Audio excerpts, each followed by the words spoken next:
Mae'n rili yn anrhydedd I bod fan hyn yn gweithio da'r heddlu fan hyn yn Namibia. Mae yna broblem enfawr yn Namibia ac yn wir ar draws Africa yn gyfan da diogelwch ar y ffyrdd a damweiniau sy'n digwydd ar y ffyrdd. Y broblem fan hyn yw da damweiniau ar y ffyrdd a gael adnoddau i'r lle le mae'r damwain yn digwydd a hefyd y bobl sydd â'r sgiliau gywir I drin da'r cleifion sy'n cael eu anafu mewn damweiniau fel hyn.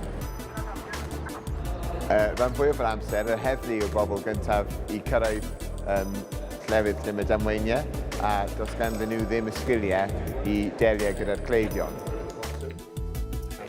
Mae'r trauma pack ei hun wedi cael ei datblygu gan doctoriaid o Prifysgol Caerdydd ac yr ysbyty yn Caerdydd a hefyd cynllunwyr yn Prifysgol Caerdydd Met.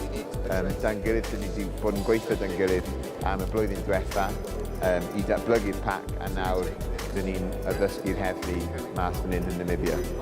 Y gobaith am y tymor hyd yw I gael y trauma pack ei gweithgynhyrchu mas fan hyn yn Namibia a hefyd bod yr addysgwyr Namibian ei hun fan hyn yn y gwlad I addysgu'r heddlu heb yr angen am ni.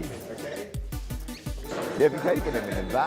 Mae'r heddlu rili yn mwynhau a maen nhw'n awyddus iawn I dysgu hefyd.